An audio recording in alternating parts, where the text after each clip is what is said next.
مگر یہ ایک ایسی آیت ہے جس سے میں سما کی اصل کو اخذ کرتا ہوں۔ آیت کریمہ یہ اللہ رب العزت نے فرمایا اعوذ باللہ من الشیطان الرجیم الذین یستمعون القول ویتبعون احسنہ۔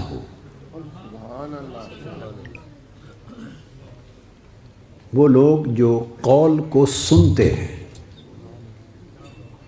قول قوالی کا مادہ ہے، قال یقول قول، اس قول سے قوالی نکلی ہے، قوال قول سے نکلا ہے۔ تو قرآن مجید میں فرمایا گیا وہ لوگ یستمعون القول، جو قول کو سنتے ہیں، قول کو سنتے ہیں۔ عام مفسرین نے جو ائمہ تفسیر ہیں انہوں نے یہاں القول سے مراد قرآن مجید لیا۔ تو اب الذین یستمعون القول،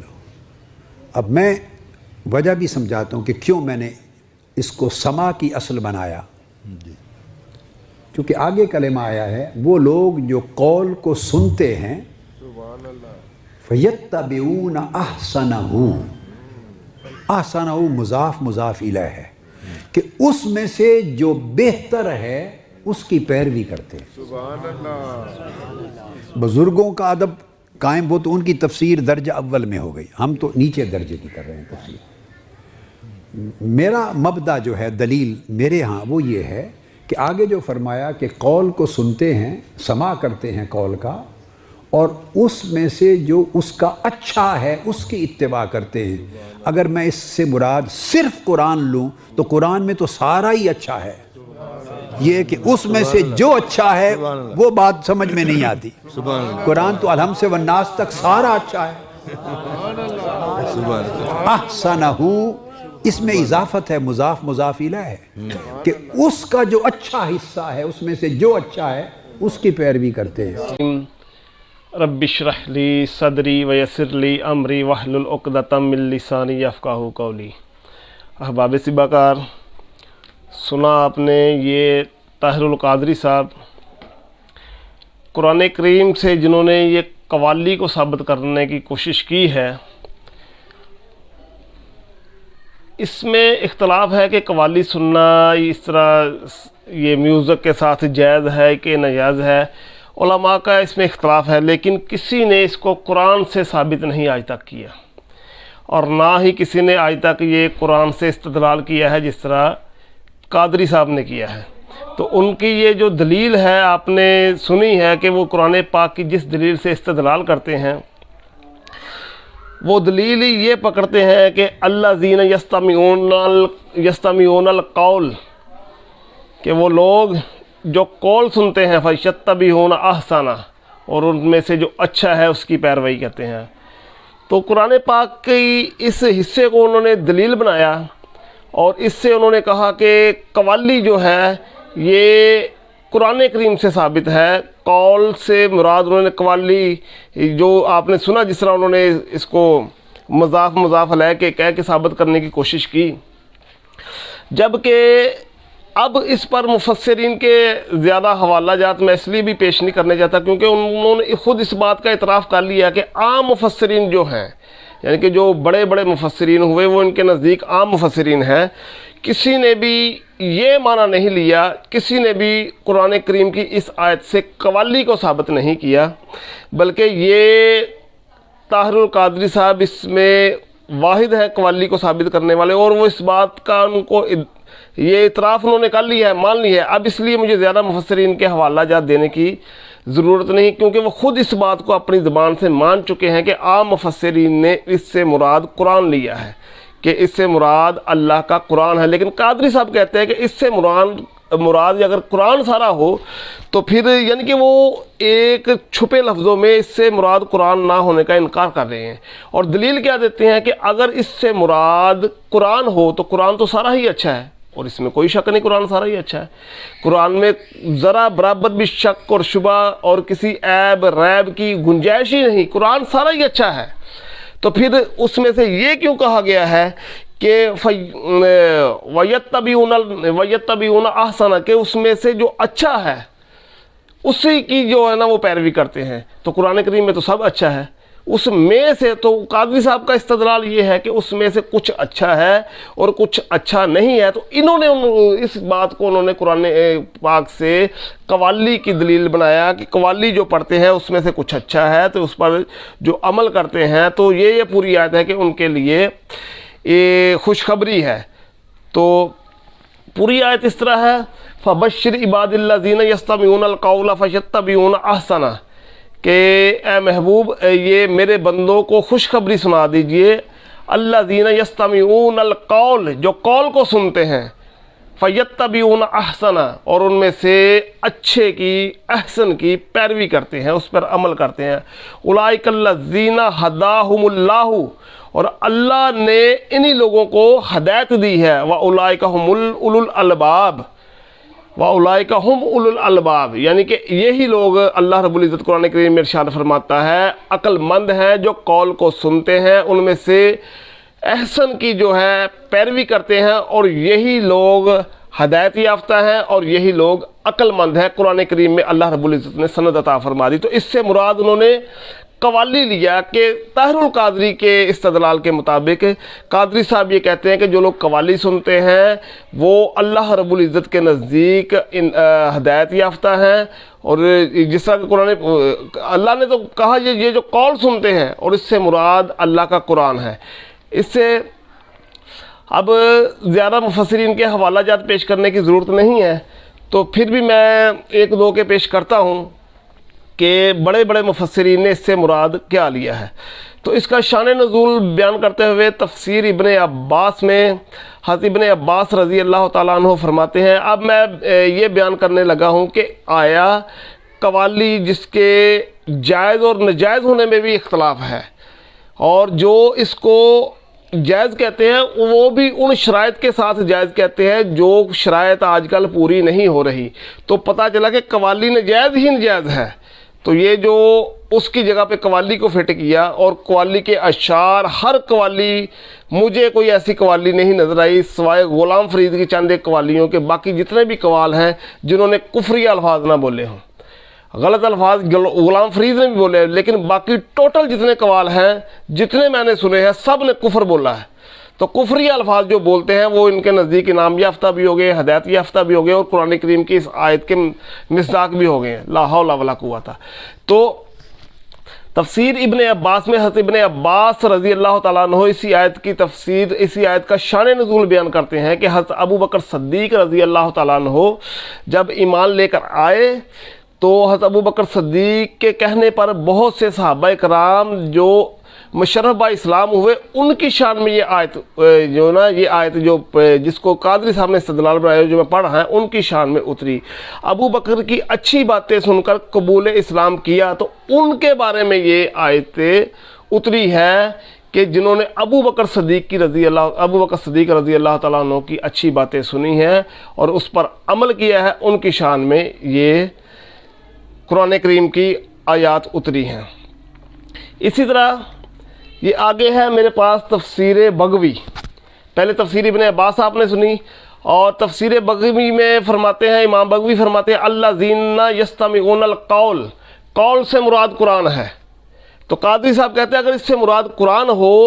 تو پھر اس کا جو انہوں نے استدلال کیا کہ اس میں سے جو اچھا ہے اس کا پر عمل کرتے ہیں، تو اس کا جواب یہ تفسیر بغوی میں دیا انہوں نے۔ وہ اس آیت کی تفسیر کرتے ہوئے فرماتے ہیں الذین یستمعون القول، قول سے مراد قرآن کریم ہے کہ اللہ کا قرآن ہے جہاں جس کا یہاں ذکر ہو رہا ہے، یہ قوالوں کا ذکر نہیں ہو رہا، تو یہ اللہ کا قرآن کا ذکر ہو رہا ہے۔ فیتبعون احسنہ، اور اس میں سے جو اچھا ہے اس پر عمل کرتے ہیں۔ تو وہ امام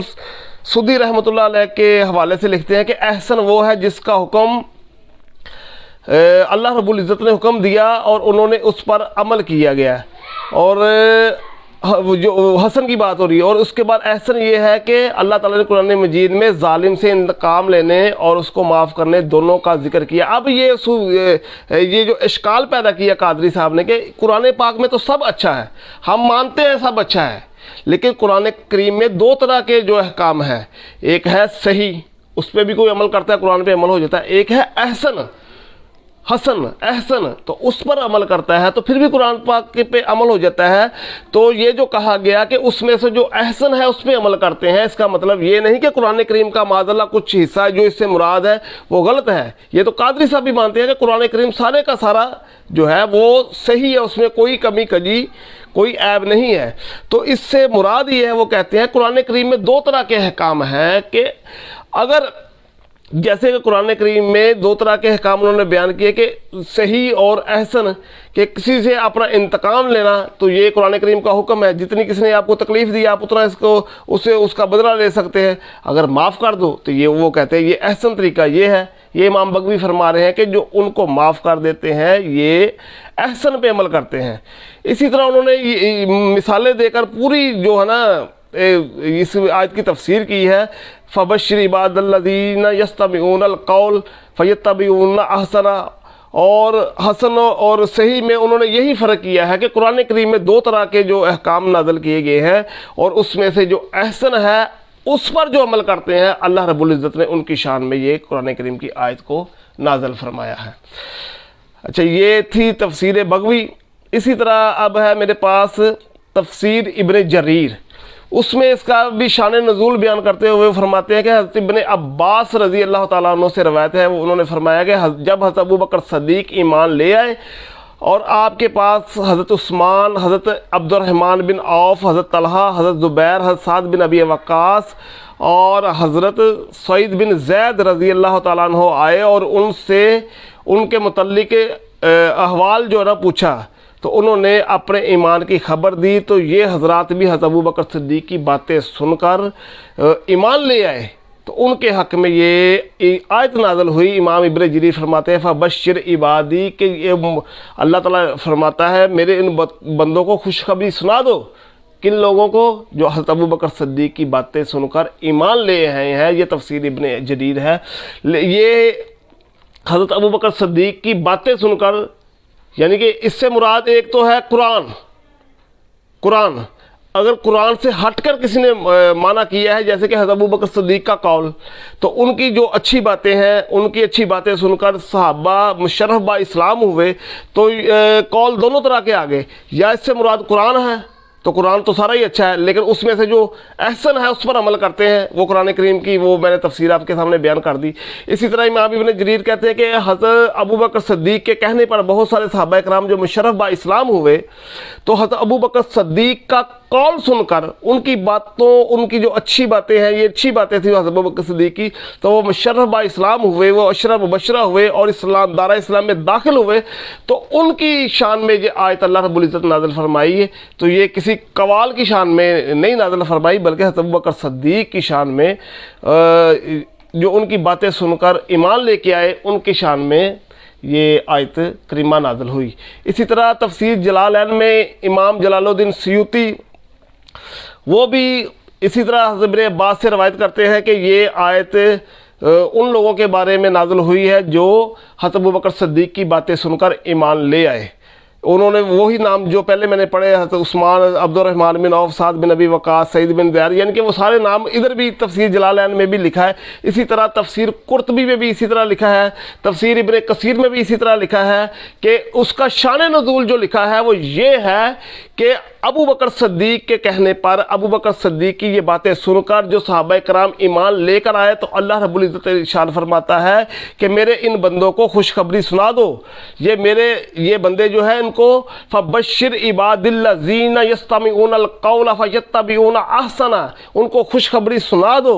کن کی؟ جو یہ باتیں سن کر ایمان لے کر آئے ہیں. اولئک الذین ھداھم اللہ، اور یہی وہ لوگ ہیں جو ہدایت یافتہ ہیں. واولئک ھم اولو الالباب، اور یہی لوگ عقل مند ہیں. کون ہے؟ جو اللہ کا قرآن سنتے ہیں اور اس میں سے احسن پر عمل کرتے ہیں، جو ابو بکر صدیق کا کلام سنتے ہیں اور اس پر عمل کر کے ایمان لے آتے ہیں. تو وہ لوگ ہیں جن پر اللہ رب العزت نے یہ انعام کیا، اور قرآن کریم میں ارشاد فرما دیا کہ ان پر اللہ رب العزت راضی ہو گیا ہے اور یہ اللہ کے انعام یافتہ بندے ہیں. لیکن قادری صاحب کہتے ہیں کہ اس سے مراد یستمعون القول سے مراد قوالی ہے. یہ پہلے میں نے بیان کر دیا، اس سے مراد قرآن ہے، یا جنہوں نے قرآن سے ہٹ کر مانا لیا ابو بکر صدیق کی وہ اچھی باتیں ہیں. لیکن طاہر القادری صاحب فرماتے ہیں کہ ان کے نزدیک یہ ہے